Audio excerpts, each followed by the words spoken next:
Thank you so much for coming out to our Community Police and Justice Forum. I would like to introduce the Omaha 360 Director, Ms. Jamie Anders-Kemp, who has really helped to organize and bring people together for this. Let's please recognize Ms. Jamie Anders-Kemp. All right, good evening. Good evening. Good evening. Oh, okay, we all look sleepy, I understand. Good evening. Good evening. There we go. All right, welcome. Thank you all for coming out. I have 2 minutes to welcome you because I put a timeline on this. We are going to get you out of here on time. So, welcome. Thank you for coming out. We're going to talk about some issues, but we're also going to talk about solutions and actions. That's what we're about. We're going to put a lot of thought into our discussions today. We got some table leaders with us today. Facilitators, would you raise your hand so everyone can see? So we have some people here who are going to help guide the conversation, but we want to hear your voice. That's what we're here for today. So, quick housekeeping. There are restrooms. If you go out the door to your left, the restrooms there. There is water and coffee outside, directly outside the door here. Can we give a big clap and a hand to Stacy outside the door there? And we are just going to go ahead and jump right into it because we actually took some time to network, so we're going to go ahead and jump into our work for the evening. So, Willie, if you would go ahead and start us on our overview. Mr. Willie Barney, President, Facilitator of Empowerment Network. Thank you everyone for coming out. Thank you, Jamie. We look forward to the discussion tonight. For those that may not have participated in the Empowerment Network or 360 meeting, obviously with 150, 200 people that are expected tonight, we can't pass the mic to every single person. But what we do is we have roundtable discussions. We capture every single comment verbatim so we can pull that together to an overall report. And then that is turned into recommendations that we then move forward on. And it's provided to the Chief of Police, it's provided to the County Attorney, it goes to the Mayor's Office, to state policymakers, and then also back to the community. So we also want to thank the media for coming out and observing tonight and capturing this evening as people from all over the city come together to see how we can continue to improve our city in every zip code. How do we address the justice issues that surface? And even those issues that sometimes get us on the opposite extremes, things that divide us. How can we come to the table, have a dialogue about it, and identify what we have in common and how we can move some of the things forward? So as an example, as you came in, you should have received a sheet that has information on it regarding a recent forum we held actually a year ago. And on that sheet, it has some of the comments, recommendations, and ideas that came out regarding prison reform. And just to give you an idea of how this works, in a very similar format, as we worked together, we had quick presentations, then we had discussions at the table. All those ideas were captured. The top 3 ideas in each category were then presented to the state senate. They were presented to the county commissioners, the mayor's office, again, the police department. And in each one of those categories, there are specific initiatives that have been moving forward as a result of a forum just like this. So again, we won't have a chance for every single person to be on the mic, but we will give an opportunity for as many as we can related to the roundtable conversations that take place. In addition, we want to thank all of our elected officials. The elected officials that are here tonight, would you please stand and be recognized? The elected officials that have taken the time out of your day, please. Thank you. We also, obviously, we have with us the Chief of Police. I thought I saw him somewhere. Chief Todd Schmaderer. I want to thank you for coming out and participating and recognize him. And we'll introduce our other speakers / panelists here in a second. But I think that is my time. And we're going to stay on this as quickly as we possibly can so we can hear from the panelists, as well as we want to get a real, you hear a lot of stuff in the community. And what we wanted to do tonight was start with what's the data telling us, what are the real trends, and then how do we accelerate the progress in our community to improve this? And we also realizing what's going on in the national scene. You see the Black Lives Matter piece that's going on, the protests, the demonstrations, the frustration with Ferguson in New York and other places. What does that mean for us here in Omaha, and how does that relate or not relate?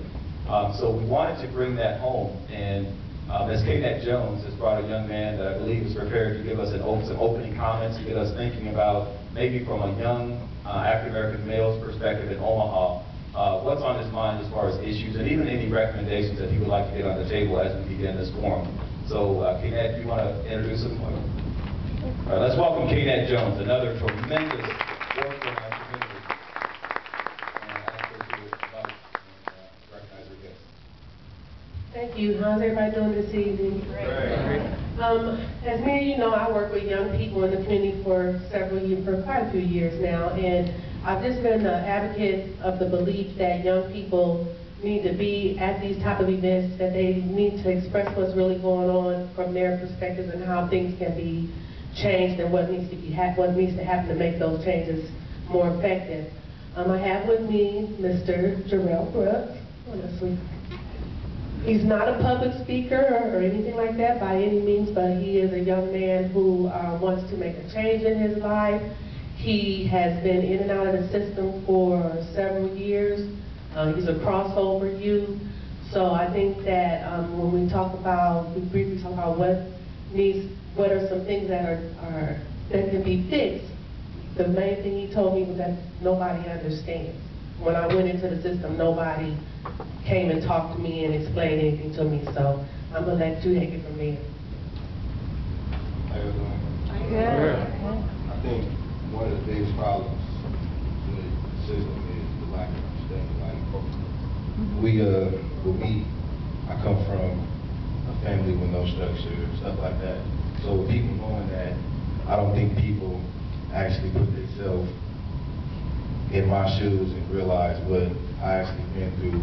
And so it was kind of hard. I was on my own, age of 12, nowhere to go, nowhere to stay. And I kind of depended on myself. And then I went to foster care. Foster care was okay. I mean, I had a little understanding there, but not the understanding that I wanted, not the understanding I needed. So it was kind of hard there, but the people that they put in front of us to help us out, I don't know how to explain it, but I don't think that, I don't really understand how to say it, but. Just say it. A disconnect. It's a disconnect, because they come from a different place where we come from, so I'm not saying they think they're better than us, but I kind of feel like they don't think that they should have to connect in certain areas with us because of the backgrounds. But I think if they would understand a little more and ask us and let us show them what it was like and let us help them out to understand, it would be a lot better. It really would. So.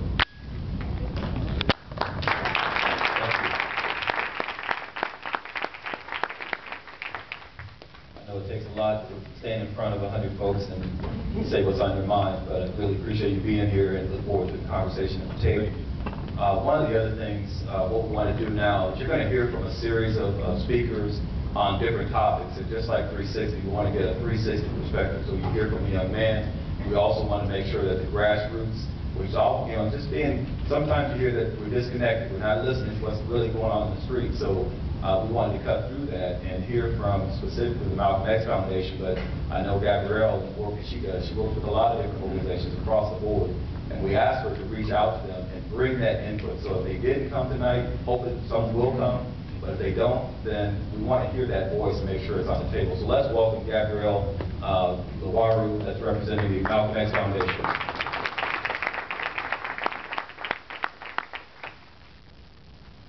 Thank you, Willie.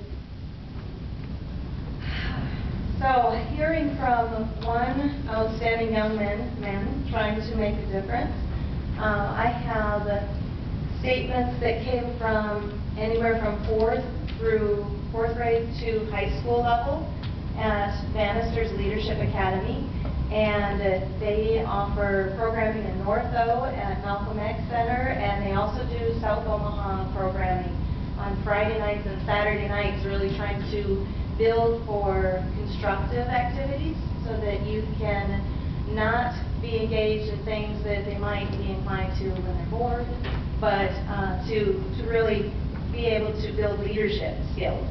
And I asked for their educational director to put forth some questions I talked to her about. and they facilitated this dialogue. So I'm going to share some points on this first question that was, how do you feel about the relationship with local police and the community where you live? And 2 6th grade students said they believe the community is violent and that people are ineffective in their community. The police are ineffective in their community.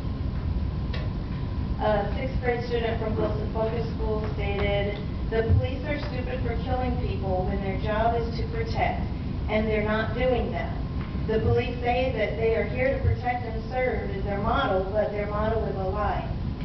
I can't even look at police in the eye without giving them a dirty look. They are here to protect and serve. Lately, they haven't done that either. A 9th grade student stated, I think they are sometimes involved in the community. They do a lot of things for the community. A 10th grade student from Omaha North said, no, the police are not a part of the community. The neighborhood is generally against police. Another question that was put forth is, are there things you would do to improve the relationship with police in your community? And between 4th and 6th grade, there were students who had a similar opinion that, yes, stop the violence, and police can be good role models, and we can all, including the police, help to clean up neighborhoods and help people out more. Then there is number 3 question. Give 2 examples of what we can do to improve the relationship with police. A 7th grade student said, everyone is getting killed and there is no one doing anything about it. A 5th grader said, tell the police don't be so violent when they are arresting people, and tell community members to stop doing illegal things so they can get a good job in the future. A 9th grade student said, build more community centers and have more programs like Bannister's Leadership Academy. Wesley Park. Or her heart. And the last question that was asked in their dialogue was, would you ever consider being a law enforcement officer to help police relations in the community? If you have the opportunity, would you consider that? A 9th grade student said, no, because I don't want to do something basic. I want to express myself with something bigger and better. As a teacher, I've been told the same thing in the classroom. I don't want to make that salary. We need to do something about those salaries. 5th grade student said, I would, because our community can be sometimes bad, but by being a law enforcement officer, I can help everyone in our community.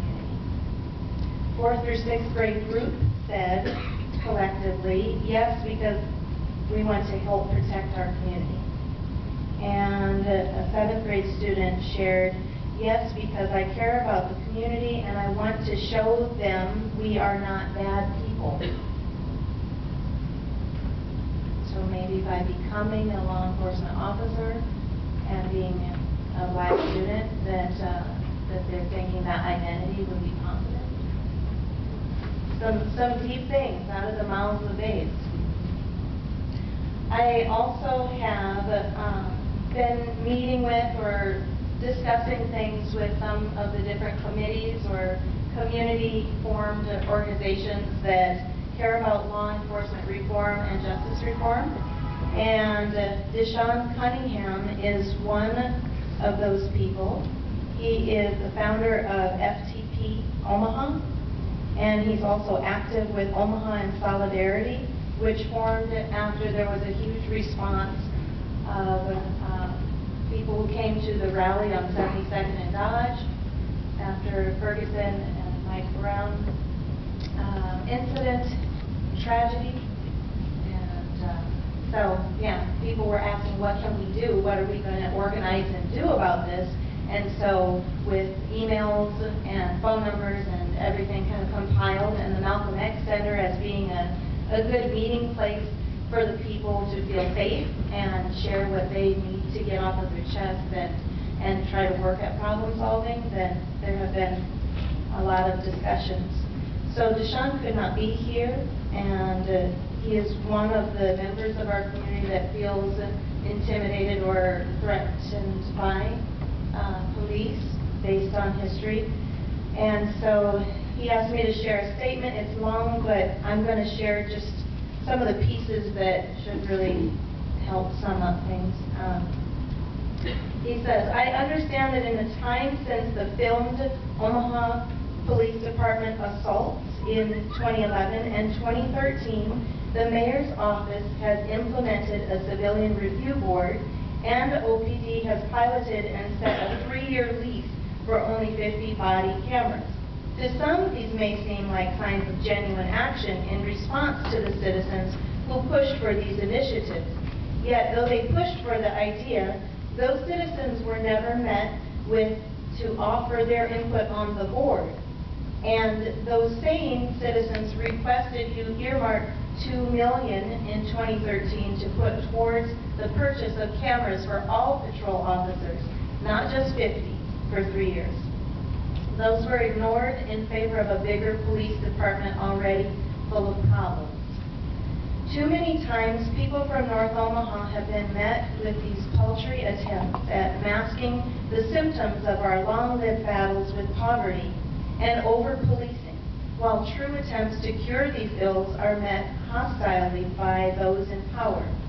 We see the hypocrisy and ineptness of the department.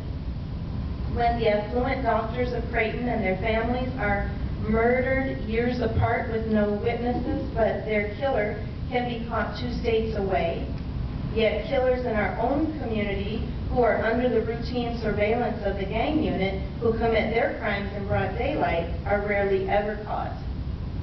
North Omaha sees you don't care to do your job.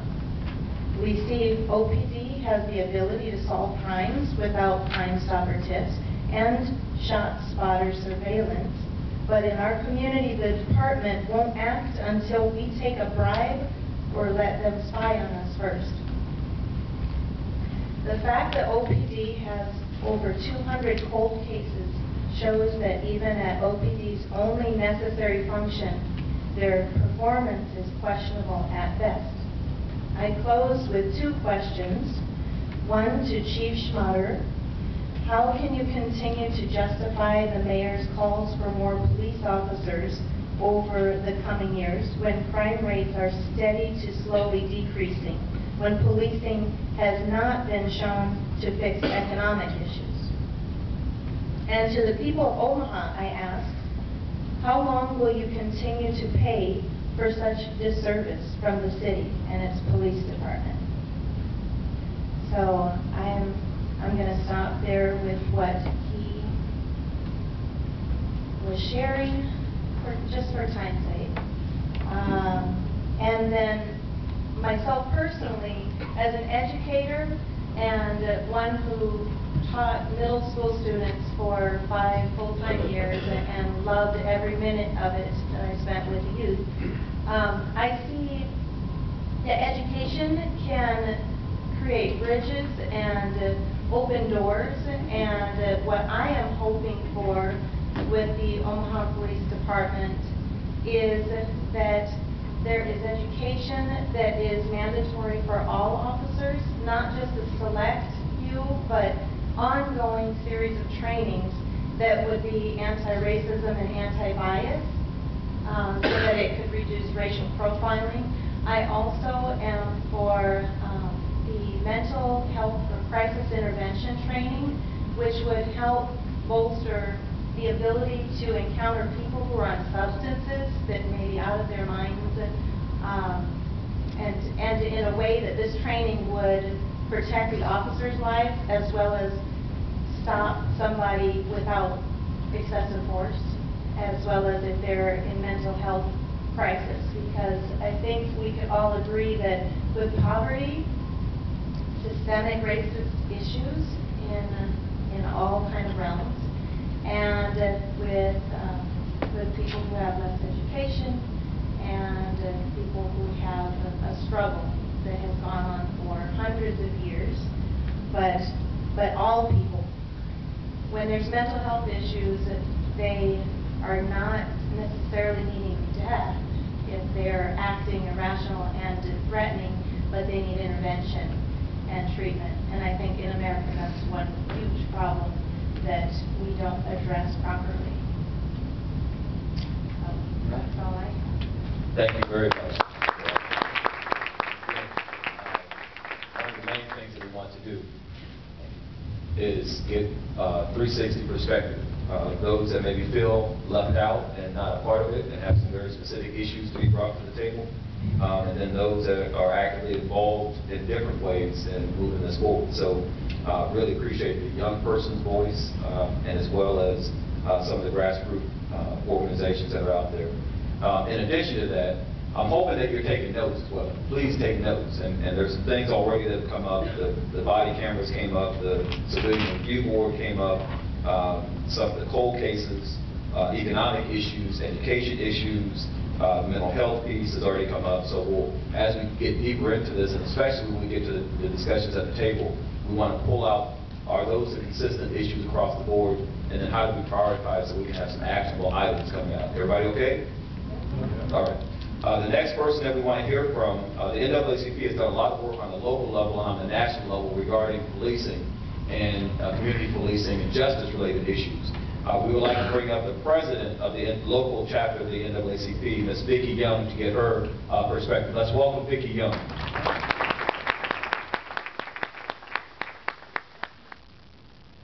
Good evening, everyone. Good evening. This is my second term of serving as the president of the NAACP, and I would like to make a friendly amendment. We are not a chapter. We are a branch. And yes, sir. And we have been established here in Omaha since 1912. And so one of the things, at least on a national level, which trickles down to state conference level and down to the branch level, is that we realize that law enforcement, it is an important role in the community. It helps to keep order and it helps to keep peace. And then we realize that, the majority of our police officers, they uphold the law and, they work with, ensuring that there's equality and peace and all that within our community. However, there are officers that have hidden biases that need the attention or need to focus on additional training. Across the nation, we know that there's police brutality, police killings, racial profiling, particularly of men of color, young men of color. And when that happens, that undermines the entire system of the law enforcement. And I'm not saying that, when it comes to our police department, that a lot of those things take place. One, I'm not a police officer, and two, I have not run into, the police per se. And so I don't want to speak on something that I have not necessarily experienced. With the Ferguson case and the announcement, the grand jury announcement, there was such an outcry from the community. We need to do something. We need to say something. We need to rally. We need to march. Well, we at the NAACP, we wrote a statement and we directed it to our police chief, Chief Schmaderer. Because, yes, those things did happen in Missouri. Yes, there are things that happen across the community, but we wanted to address things that were happening right here in Omaha, in our own community. And some of the things that we brought to his attention, as mentioned by Gabrielle, was the use of, or the increased use of body cameras.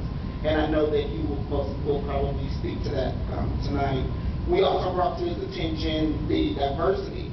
We want to see an increase within our police force, especially within North Omaha, to reflect the community that our police officers serve.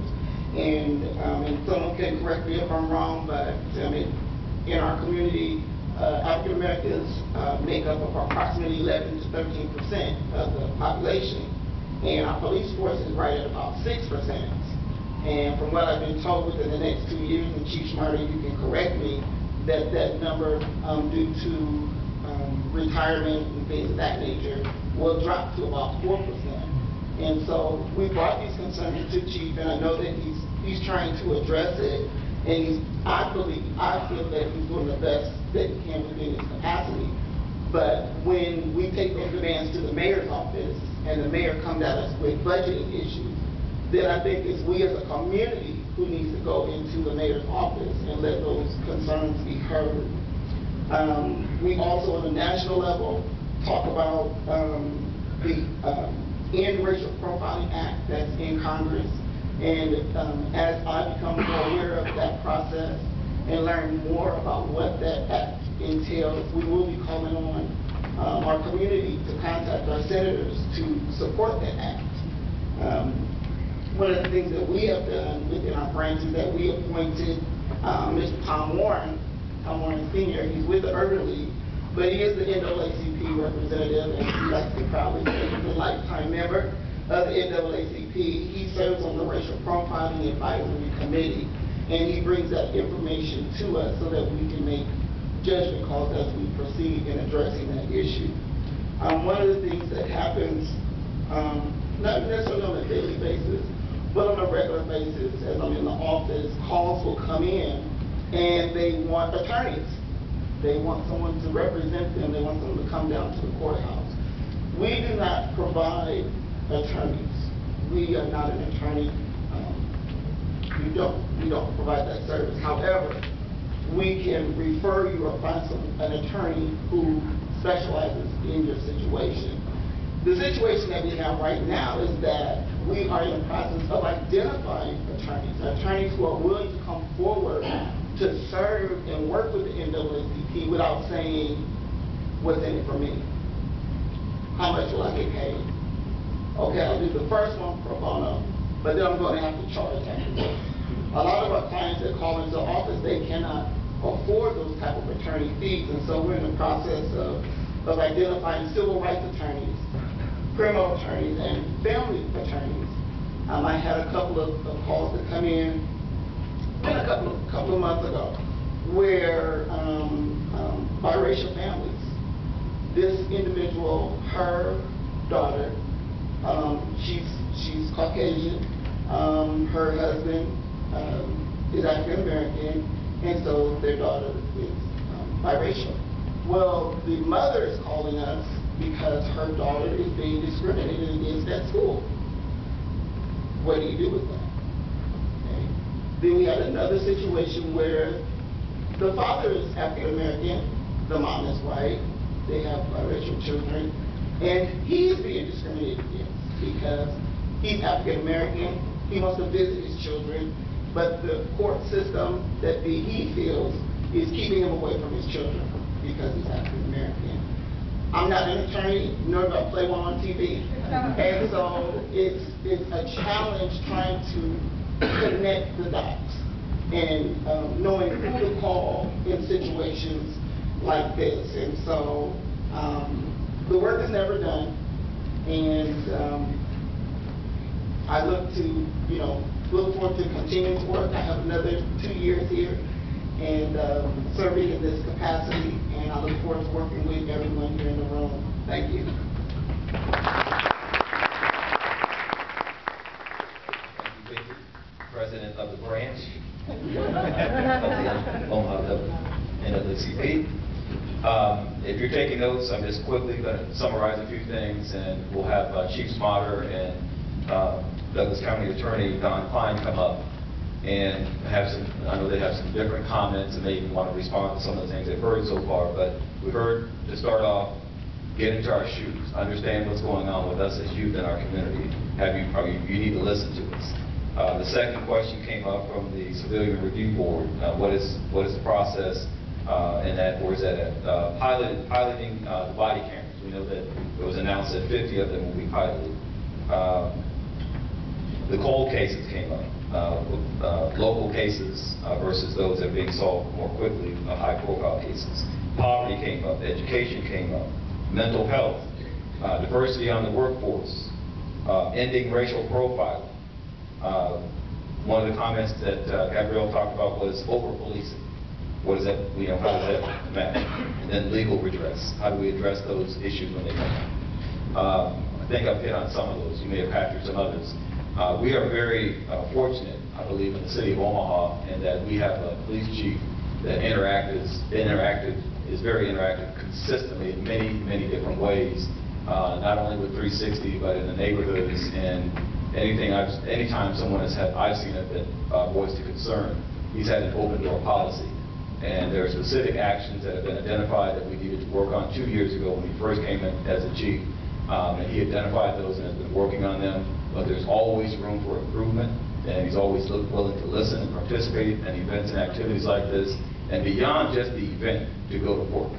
So I'd love to welcome the Chief of Police, Mr. Todd Schmaderer, and invite him to respond to anything he's heard so far or any other comments that he'd like to make. Let's welcome Chief Schmaderer.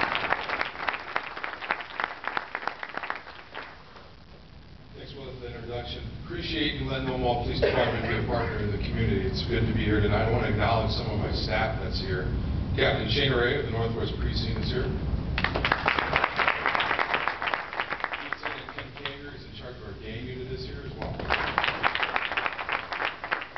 Viola Cooper's and Maggie's crime prevention specialist is here. And Alberto Gonzalez, a gang prevention specialist. There were 3 issues I wanted to talk about as it related to justice-related issues in Omaha. I'm going to pare that down to 1 because the comments seem to be centered around police-community relations. The 3 I was prepared to talk about were the area of police courts and corrections. I want everybody to understand, without going into depth, there's a system. It's called police courts and corrections. And when any one of those systems lapses or falls behind, it's incumbent to bring them up where the system doesn't work as properly. It's very important with the state legislative session that we address the issues that are facing our correctional departments so our system can function better. The second area I was going to talk about, and I'll gloss over it. Do you have a slide? Is Jamie in here? Really? Which one do you want to? Can you give me the shooting slide?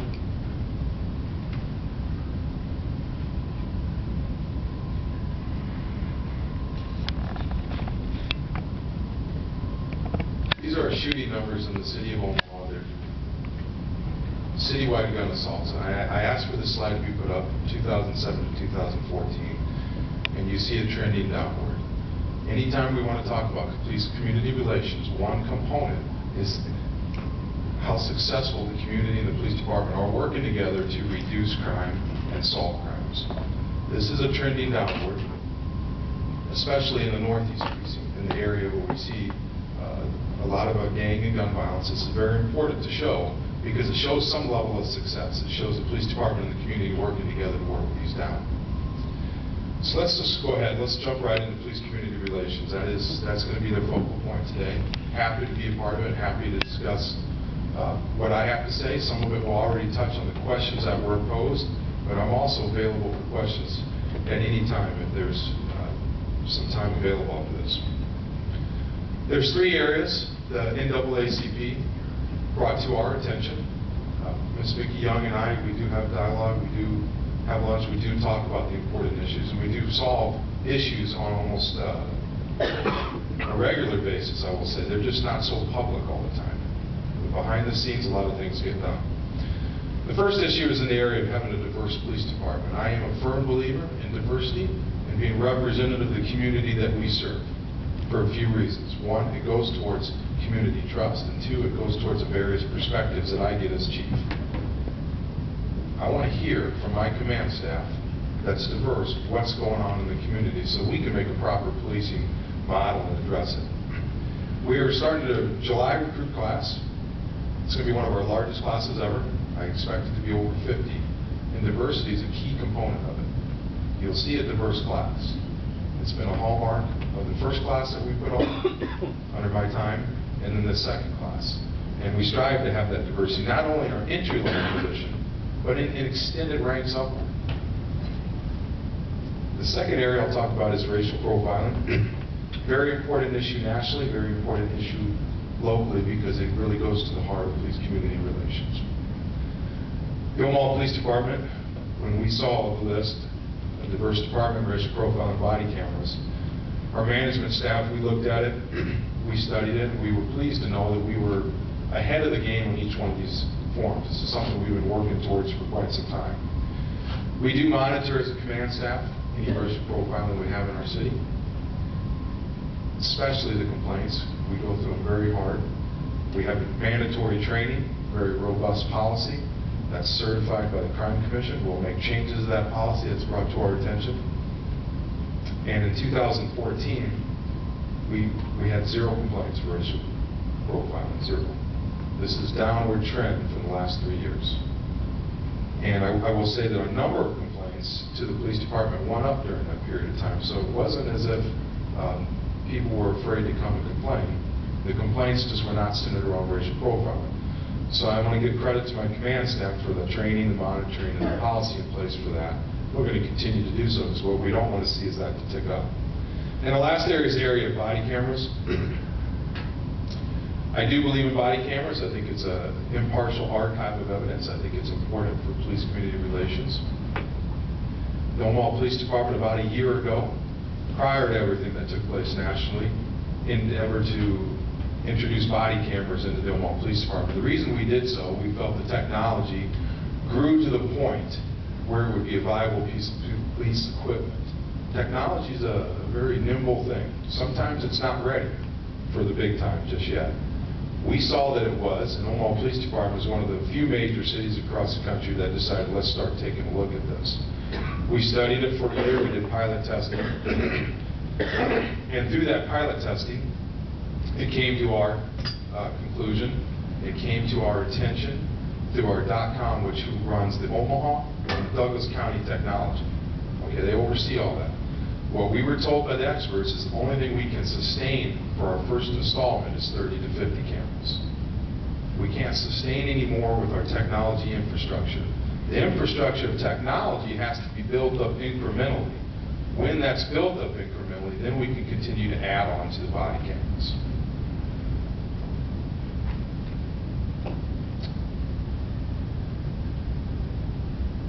When we talk about police community relations and police perceptions, and I listened intently when I heard the letters read from the students, it's important that there's a shared responsibility between the community and the police department. To not only address crime, but also let's address perceptions together. One perception is that I heard today is that we're not solving crimes at the level that we used to. Omaha Police Department's homicide unit has solved a very impressive number of homicides in the last several years. A number that I would put up against anybody in the country for a major city. Over 70% both years. I think over 75 the last several years. And if you just look at the paper, just look at the news accounts of the homicides that we've solved here this year, you'll see that they're rooted in gang and gun violence. So to say that we're not putting the effort into those types of crimes, it's from my vantage point, erroneous. But I'm willing to hear ways that we can continue to improve that. There is progress. Only thing I'm asking tonight as we sift through solutions, I don't think it does us any good to say the bar is way down here and Omaha Police Department's this bad. I think we see nationally some of the things that have occurred across the country and some of the handling of it. The Omaha Police Department does do things a little differently. We don't have a disruptive police department. We have some success stories. What I'm asking for is to recognize the Omaha Police Department has made progress. And here's our bar. How can we take that bar a little higher? That's what I'm asking for today. I'm willing to be a part of this discussion. Thank you for having me. Willie, do you want me to take some questions, or do you want to move on? We'll get two questions very quick. We're going to change, flip in just a second. Two quick questions, and then we want to bring up Don. Is there a slide that you have brought that would share data on firearm discharge from police or something that would be related to complaints on excessive force? I did not bring a slide. If I'd have known that that's what you're looking for, I would have. Maybe we could set that up for a 360 meeting on Wednesday. Trust me, everybody, my day started very early. There were 2 homicides in the city. We're going from 9 nonstop to me arriving here today. So if I'm not as polished with my talking points, please forgive me. My day started that early. Did you have another question? Maybe one other quick question. Sure. Over. See, could you talk a little bit about, because sometimes we hear so many negative things about the police. I really would like to, if you don't mind sharing some of the success that South Omaha has had with Tony Espejo's soccer leagues and now starting the baseball leagues and... Absolutely. Actually, Alberto, come up here. Be quick now. Real quickly, with the passion you do, explain the successes behind it. You know, we have Officer Tony Espejo and many other officers, and if you go to the ball fields in the summertime, or go to the Boys and Girls Club, and I think they even go into North High School, you will see some of those officers, and they have built some beautiful relationships. And just, we all know we have bad police, we have bad attorneys, bad teachers, we even have bad counselors. But you know, the police that I know, I'm really proud of them. I have to say that honestly. And those that I know that are out there maybe not so good, I know they have leaders or mentors that they can look up to and maybe get that help they need, but they're doing some good work. So I want to give props to Tony Espejo. I love that man to death. I've seen the work that he's done in South Omaha. And how much crime have you heard? I mean, we lost one life today. I think it was, we lost Jose, 2 months ago. You know, I wish there was no deaths, but this is not Chicago, this is not California, thank God. And that's because of the work that the Omaha Police Department does, so props.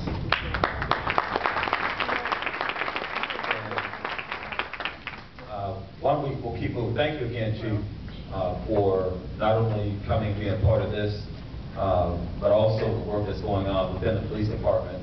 And even one of the things we talk about at 360 is to know that you have a chief, that if something does happen, that he will hold officers accountable. He's not afraid to hold them accountable.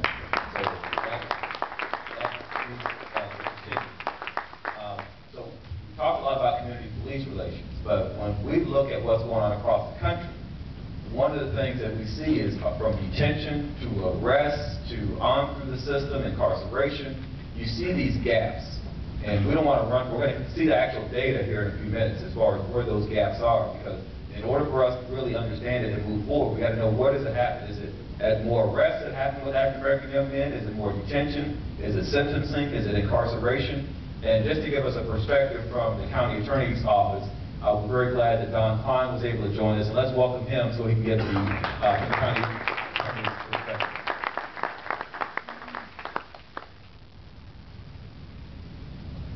Thank you, Willie. Good evening. Good evening. It's great to be here. This is one of the most enjoyable parts of my job, I think. And to me, I really thank you, because I think communication is one of the keys to the understanding of how the system works, the court system, and what makes up that system, and that's the people who are within the system. And so getting to know each other, getting to know the problems. I speak on a regular basis with the pastors in the community. I speak with groups on a regular basis, and most of the time I would rather not speak. I would rather listen. I would rather have to hear what the community has to say about issues that they see, about the problems that they see, or questions they have about the system, so that I can talk to them and I can know what issues they think are important. I think that's one of the basics here, is that I think we need to make sure that people have faith, and we need to restore that faith that's lost in a system, the court system, criminal justice system, whatever that might be. And I think people need to know what takes place. People need to know what goes on in my office. We're very transparent about what takes place. But I think sometimes people don't know or understand what goes on in the Douglas County Attorney's Office and the makeup of our office. I think that's so important for everyone to realize. I heard questions about, and I see questions about, what sort of programs do you have? Well, in the Douglas County Attorney's Office, we have a very effective felony diversion program. 100 and some people that we divert into that system. We have a drug court that we started that's a model drug court for the Midwest with regards to helping people who have addiction problems. And I wish people could go down and see some of the graduations that take place in the drug court. One of the most satisfying moments I've ever had is walking down the hallway of my courthouse, and and a man coming up to me and goes, Mr. Kleine, you don't know me, you don't remember me probably, but you gave me a chance. You put me in the drug court system. I was terribly addicted to methamphetamines. It's been 4 years now. I haven't had any meth. I've got a good job. I support my family. I'm married. I got kids, and I'm doing great. And it wouldn't have happened but for the ability to go onto a drug court that we have here. We have a young adult court for people who can't get into the juvenile court system. We don't want to get convicted of a felony. So we allow them to go into a young adult court, which is a very difficult program, but it's very important for us. We have a diversion program to the juvenile court system. Kim Folk helps us with the Juvenile Assessment Center. We have a mental health diversion program where we have people who come to us that have mental health issues that we realize that's their problem. It's not sending them to prison is the answer. So we divert them into this mental health diversion program to get them help. So people might not be aware of those kinds of things that go on in the county attorney's office. So we have that ability in that decision-making process that we make as prosecutors of what's the best thing for our community here. What's the answer to these problems that we see before us with some of the crime issues, some of the addiction issues. The addiction issues, I think drug problems and mental health issues are such a big part of the criminal justice system, and we are lacking, quite honestly, in the mental health area of addressing some of those issues. And that's why I think it's so important for us to continue to request more resources for young people and people that have mental health issues.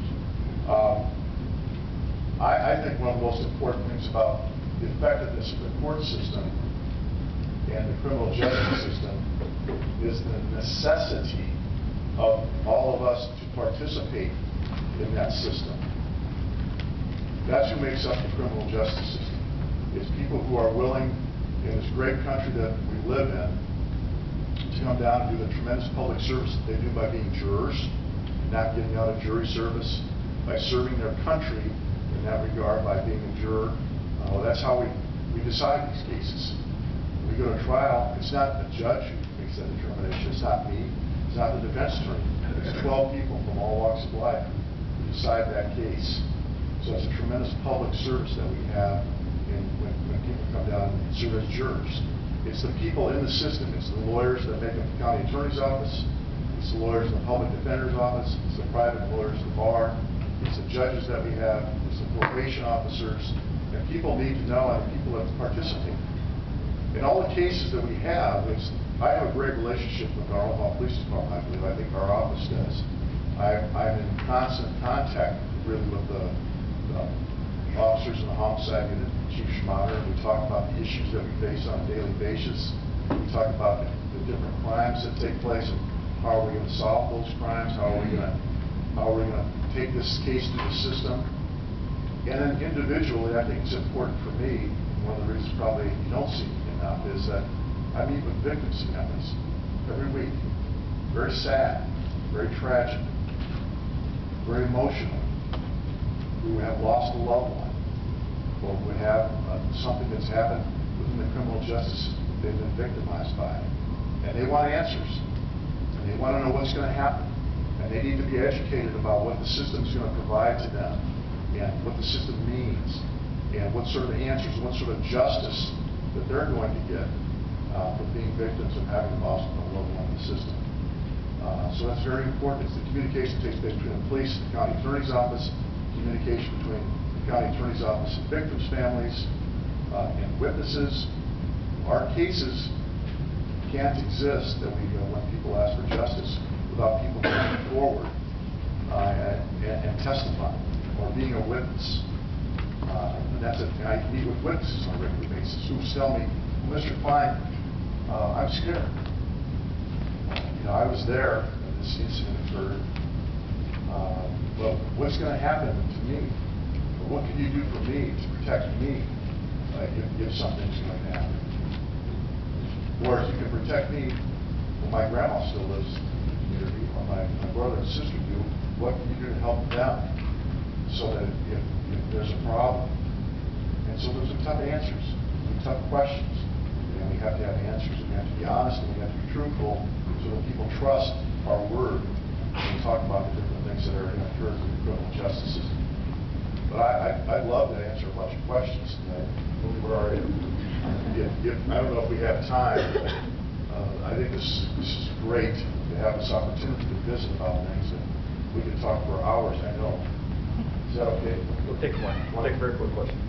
My question has to do with the decision-making process that you mentioned. I'm speaking loudly so that others can hear. So, how can the community be involved in that kind of process? Or do you allow for community members to come in and meet during certain decision-making sessions? You know, it's more of an understanding. I guess the community's not going to make the decision, but I need to hear from the community if there's an issue out there that the community says, you know, maybe you're being too tough on this particular issue. And the legislature makes the laws, and we enforce the laws. The police department makes arrests, and we prosecute those cases. But it's sometimes, okay, what are we going to do? Certainly with people who have addiction problems or drug problems, we've seen that the answer for somebody who has a possessory offense and has a drug problem, the answer isn't to send them to the penitentiary. It's to get them the help they need to get rid of this addiction problem that's causing them to go, you know, and get continuously in trouble for possessing drugs. So that's something I think that everybody kind of realizes now. Okay, we've got to do something about the underlying issue or the underlying problem to the criminal activity that takes place. So we listen, but I guess we still have to make the decisions. So how can we join you? Like, what format would be available for us to come and sit with people who do make the decisions so that we have the input?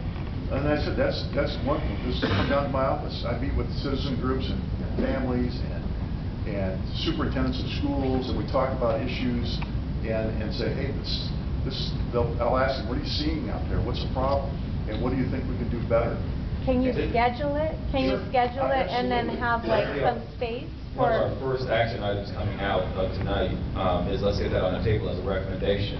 But as his decision, but sounds like he's open to having a community group that can periodically have those kinds of discussions and ask those questions. Absolutely. So let's make sure we get that on your sheet as far as recommendation and a follow-up action item. I need to move us on with Carl. I'm going to respect any quick question that you had that we can answer on. How close do you work with Senator Chambers? Say it again. How close does he work with Senator Chambers? How close do you work with Chambers? You know, Senator Chambers and I have worked together when I was in the Attorney General's office, and he's been in my office several times over the years. And he's told me, I haven't been in the county attorney's office for a long time, but I feel welcome to come to your office. And, you know, when I testified in judiciary, we might not always agree on issues, but I have respect for him as a state senator and his ideas, and we listen to each other. And I'm willing to listen to anything that he has to say. I testified in judiciary one time, and Senator Chambers was in judiciary, and he said, you know, Don goes, I want to tell you one thing, and I saved the quote from him. He said, if I was ever in trouble, I would want you to prosecute me because I think you're very fair, but on the other hand, you're very good at what you do. Let's thank Douglas County Attorney. All right, we want to switch gears, and you've heard from different perspectives. I tried to capture some of the initial issues that were there. I'll put up another screen here in a few minutes of other issues that came from our previous forum and some of the actions that have come out of that. But you've been sitting for a while and listening. I want to pivot. We do have two other folks that are going to share some information and data. But let's just quickly at your table. We have facilitators there, and this is just a very preliminary piece. Just quickly, while it's fresh, any key issue that you heard that you really want to make sure gets on the table, or something that you did hear that you want to make sure gets on the table, kind of switching gears just a little bit and let you do that first. Issues, yes, on the white cards, on the white card, index cards, we want you to identify something that resonated with you as far as an issue that you want to make sure stays on the table, or something that you think was missing as far as an issue that needs to be brought to the table. Let's do that. Facilitators, make sure, we're going to give you just a few minutes right now, and we're going to come back to this, but we want to capture additional issues or something that really struck you, and we want to make sure it gets on the board. So we'll give you a few minutes to do that. Please capture it.